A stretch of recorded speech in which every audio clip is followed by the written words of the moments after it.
Hi guys, this is Shayna with Mustang Haven Horsemanship. I have little Wobbles with me, and we're going to talk about training to pick up your donkey's feet.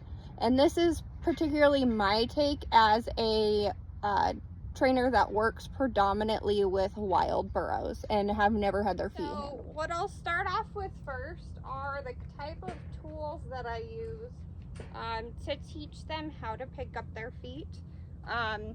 Now, I don't use each of these tools on every single donkey that I have. Some of them require different things, and some require more, and some require less. But first off is we have trusty Mr. Hand. So that allows them to understand the touch of something going up and down their legs. So we use this when we're just getting them used to touch. The next one I use is actually a cattle stick. So typically I have this end chopped off right here, but I haven't done that one on this one yet. But this allows me to run down their legs and pick up right under that fetlock. So that way it gives me a little bit of control when I'm first teaching them to pick up their feet with not having my face down there by their feet where I could get kicked or, you know, they could spook backwards or whatever. The last one I use, and it's kind of my last resort, is our foot rope. Now, sometimes I need this for burros that don't want to hold your feet up for you, or want to jerk it out of your hands, or just want to be nasty about it. So I only reserve this for when I absolutely need it. But it is a great tool to use. A soft cotton thick lead rope, and then you can either loop it at the end or you can just use it open. A couple of trainers do it that way. So it's really just up to you. So how I usually start is by brushing, and this seems kind of unrelated to teaching them to pick up their feet, but it just gets them used to kind of uncomfortable situations all over their body. And then you can start to brush down their legs, and that will kind of help transition into the sensation. Oh, this person's, you know, touching my legs. They're not going to kill me. They're not predatorial. So that's usually what I start with. I could probably brush Wobbles like 35 more times and still have a bunch of hair, so he's actually going to get body clipped. He came from Utah, and is just a little bitty baby, so he has quite the coat. Okay, so how I usually personally do it, unless I just have a burro that just has no interest in being tied whatsoever and just isn't comfortable that way, I usually tie them. So that way I'm not fighting against them, and they can fight with themselves. I would much rather them learn the lesson of, hey, this post doesn't negotiate versus the human negotiates and they can't hang on. So that's what I personally do. Some people do it different, but this is just what I do. Now what I start with is I start by rubbing this down their legs. Good. And so he kind of like made a little face at that, but he was good. And then I'm going to offer him a treat as positive reinforcement. You want it, kid? Good boy. Good boy. So what that allows, it allows him to understand that me touching his legs or something touching his legs isn't a negative thing. It's not going to kill him or anything like that. Did you think about it? Huh?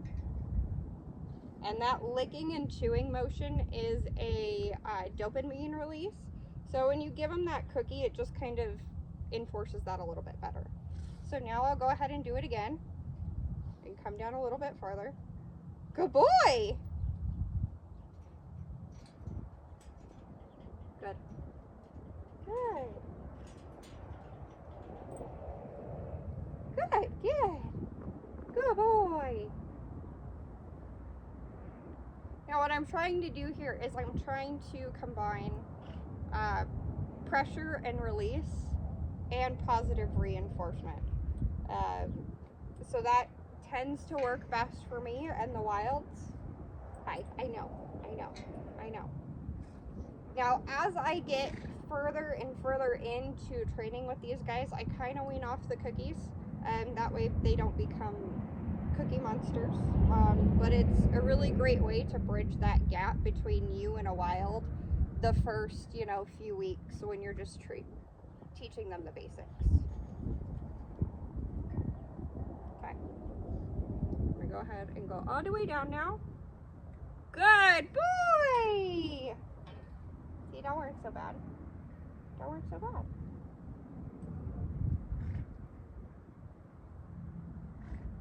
Anything better? Good.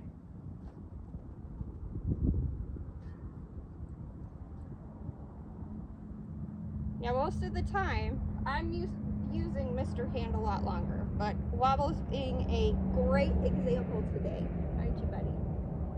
So, alright, now what I'm going to do is I'm going to kind of do the same thing I did with Mr. Hand, is come down, then I'm going to go right below and see how he went, oh, that's uncomfortable, I don't really like that. I'm just going to hold that there. Good. Good. Good boy. Good boy.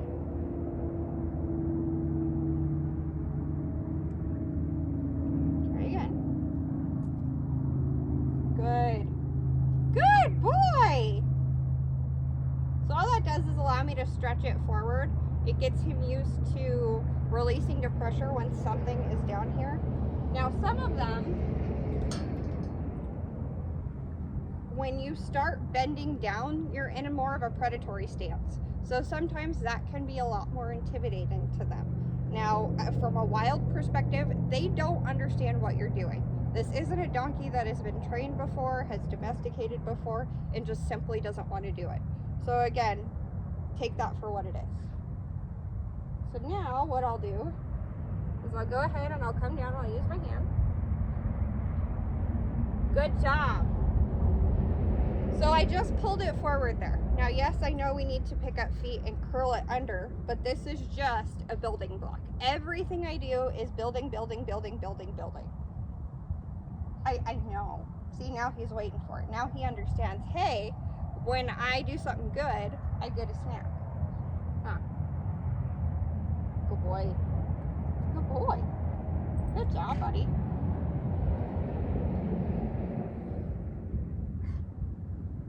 Can I have it? Good boy. There you go. Good job, buddy. Good job. Good job, kiddo. Good job. I gave him a break here for a few minutes, and I kind of call it marinating time. And just kind of let that little brain digest what's happening. Because you don't want to overwhelm them. You kind of want to let them digest what is happening, and it's not a bad thing. Especially with some of them, and especially the young ones, they can get what I get, say, baby brain. And they kind of can get overwhelmed and kind of short circuit if you're just asking and asking and asking. It's really important when you're training that you're not getting too greedy as far as like your results. I try to break it up in smaller sessions. That way, you know, they're not so overwhelmed. Now, some of them, they will blow right through it in like 10 minutes. Some of them, most wilds, require, you know, at least a few sessions over, you know, I would say a few days to a week to fully understand the concept. Now with wilds, it's really, really important for the adopters once they go home to continue these skills. Because what'll happen is people will get them and they'll kick them out in their pasture and they'll wait for the farrier or the vet to show up, and that particular animal, a few months will go by and they'll go, no, I don't think so. Yes, they have a memory, but when they come into training and are only in training a month or two, they turn around and go to their adopters, and they sit for a few months, and you know, an equine professional shows up, they have no idea what they're being asked to do. So consistency is really, really key for these guys. Good boy, good boy. All right, can we try again? Can we try? Good, good. Oh, buddy, you need a trim so bad. So that's next on the agenda for this little guy. So he'll get a trim after he's done being comfortable picking up his feet, and then we'll be good, huh? And then we'll be on the schedule just like everyone else. Okay, so now I'm gonna move on to the back feet. So basically the same concept. It's really not much different from the front feet, but as we all know, a lot of the time the back feet can be a little bit more dangerous than the front. Now, I do get burros in that are the complete opposite. They are super easy to pick up their back feet and want to strike and bite at you with the front feet. So it's really, really burro specific. So I'm gonna go ahead, come down, rub, rub, rub, rub, rub, rub, rub, rub, rub, rub, rub, rub, rub. Good boy. See, you got the number, don't you, kid? Huh? You got the number. Say, I just being easy. I just being easy. Yes, I am. And he really likes his butt scratched too. Yes, he does. Yes, he does. While you're down, I'm gonna use Mr. Hand. I'm gonna stand about here, and that mostly keeps you out of the cow kicking range. Now, can they? Yes, but it mostly keeps you out of that range. So I'm gonna go ahead and come down here, rub where the fetlock would be, where you would go to pick it up, and release. Good boy. Good job, buddy. Good job.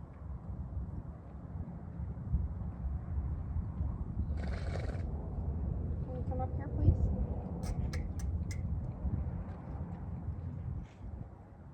Good. Good boy. Good boy. All right. Now I'm going to use our stick, and I'm going to do the same thing. Lift. Good job, buddy. Good boy. Good boy. Good job, buddy. Good job. Good. Good. All right, let's try this one more time. Now, sometimes what I'll do when it's not quite safe yet, to go ahead and put your face down there, see how he's kind of kicking a little bit, not hard or anything. Hey, I know.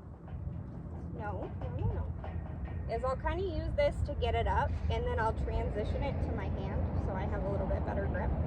Hey, no, that's not nice. That's not nice. That's not nice, kid. Good. Oh. Good. Good. Yeah, no, I'm not holding it in the optimal position. Again, building blocks, building blocks, building blocks. This is all to turn into a positive experience. Now, is he doing something he probably doesn't particularly want to do? Yes. But any sort of ask of an animal would do, whether it's putting on a halter, picking up their feet, whether it's at liberty or with this technique, it's still some form of pressure. This is some form of pressure that they weren't naturally intended to do. So you have to keep that in mind. All right, what do we think? Huh? Good. Good. So you see he's getting a little saucy right there, and that's okay. But I want to release at the right point. I want to release where he's standing there.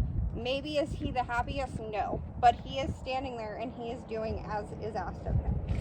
Good boy. Good boy. No.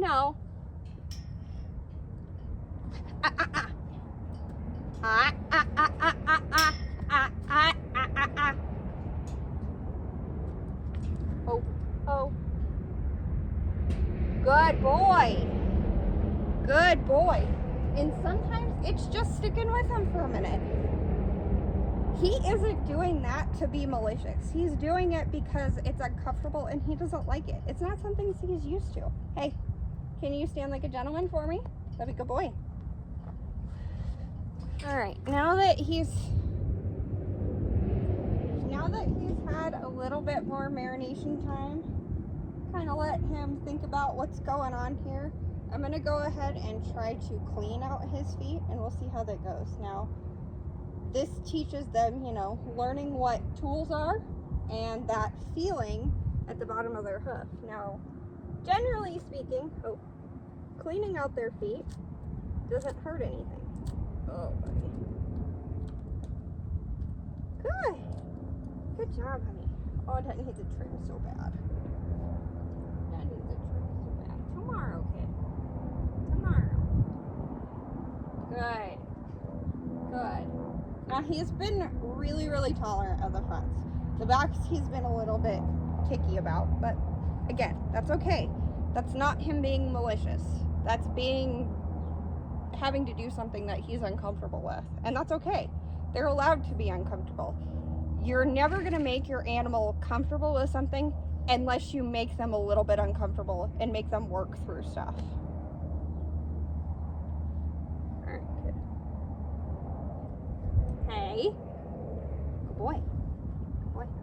Oh. Good. I'll give you that for a minute. I'll give you that. Good. Good. I'm not asking for perfection here. The first day, I don't want to ever ask for perfection. First day, I may only get 1 foot. First day, I only may get the front feet. The first day, I may not even get a foot up with my hand. But, again, the building blocks. Come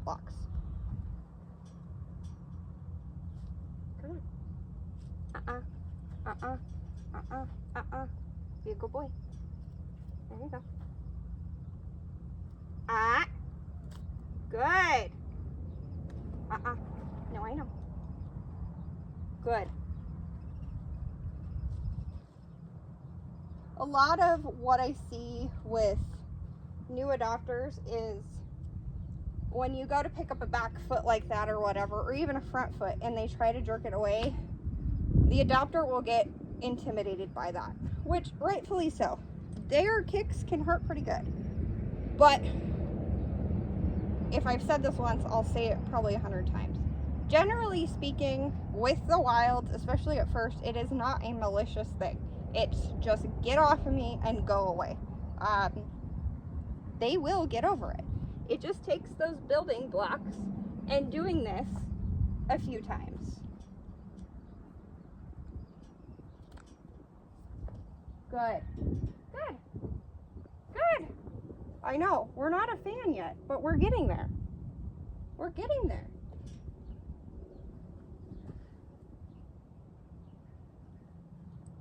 Good. Good. Oh. Oh. Oh.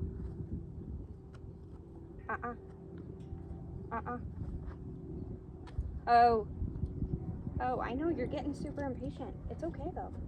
It's okay. No. Are we done when you stop? Oh. Good. See? But did you die? But did you die?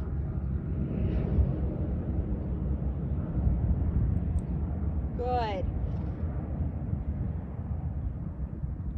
Now, generally speaking, I pretty much talk to these guys like they're my kids. I mean, I have a 2-year-old, and it's not uncommon for me to use that sound or, again, talk to them like they were one of my kids, because that is not too far off from where they're from. They're just kids. They don't quite understand, and just like with your human kids, it just takes repetition. Repetition. Okay, let's see this front foot, kid. Good boy, that was so nice. Thank you.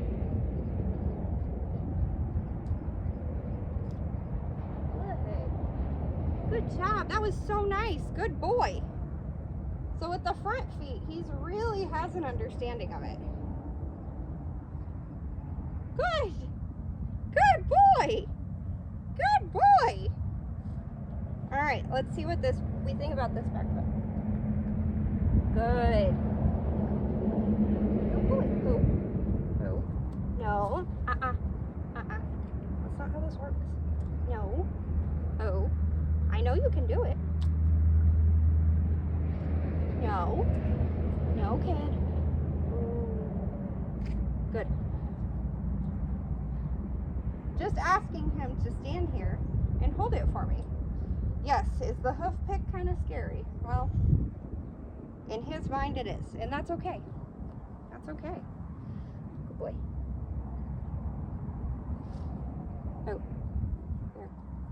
Oh. No. No, no, no. You're all right. You're all right. You're fine. You're fine. You're fine. Good boy. Good boy. No. Okay. All right. So, a few temper tantrums later, let's see if we can pick up all 4 feet and lightly clean all of them in a row. Good. Good boy. Can you come up here, please? Don't stretch. Thank you. I want to try to have their head as relaxed as possible when we're doing this. I don't want them to think it's a terrible thing that we have to try to strangle ourselves. Be a good boy. No.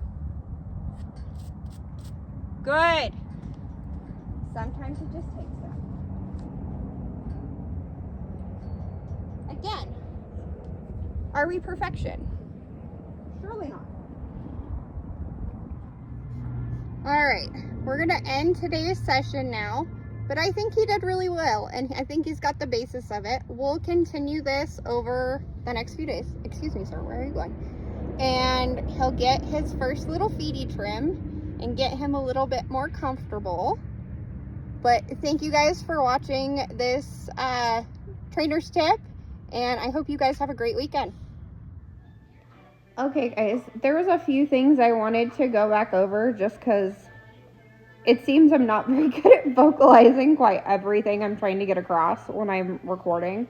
The rope is a great tool for using to get them used to having ropes around their feet in case they get tangled up, in case they get caught in a fence, if they get casted, anything like that. So it's a really, really great tool. I was just meaning for picking up feet specifically. Some of them need it, and some of them don't. If they're having a patience issue where they don't want to hold that foot for me, and especially if it's a bigger donkey, I'm going to use that rope, and I'm also going to use gloves. That way, in case they kick super hard, I'm not getting rope burn across my hands. Another thing I wanted to bring up is I talked about predator stance, and predator is, with these wild guys, is coyotes, snakes, dogs, bobcats. They're lower to the ground. So when you bend over or when you're kneeling, they may associate you, especially the older ones, as a predator. Maggie, are you helping? Another thing is releasing pressure. I really find that this is something that people really, really struggle with to release at the right point. The point you want to release is the point that the animal is doing basically what you ask. And now, again, as I'm talking about building blocks, now that is baby steps. So like when I just pick up the foot for a second, just at first, that's a release point. But you don't want to release when the animal is resisting. And the reason for that is because they learn that behavior, and that they learn that they can get away with that behavior, and it becomes a repetitive thing. And the thing about donkeys especially, once they learn that they can get over on you, they're going to try to do it every time. And just because they're cute, little, and small, they will overpower you for sure. So the release point is super, super important. Another thing is, I talked about what's malicious and what's not. Now, there are times when there is malicious bites, strikes, even kicks. Generally speaking, when you are introducing a wild into something, it's a reactionary thing. Now, if you reach over and you go to pick up a front foot and they're biting at you, yes, it's reactionary, but partially it is malicious as well. If they do bite at me or strike or anything like that, I am going to return in kind like a mama burro would. So if a baby burro bit a mama burro, she's going to bite him back or kick him back or whatever the case is.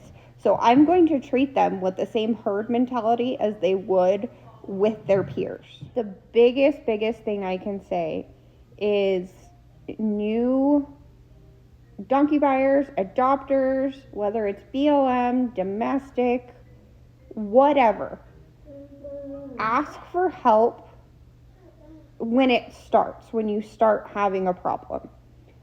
The worst thing that can happen is that you get months and months or even years down the line and that animal hasn't had veterinary or farrier care. And now you've put the animal in a bad situation, and ultimately it's going to be a lot harder on you and a lot more expensive, and it could affect that animal long term. So that's what I always want to tell people. Other than that, if you guys have any other questions or think that I missed any other things in the video that I just kind of glanced over, feel free to leave them in the comments. Thanks, guys.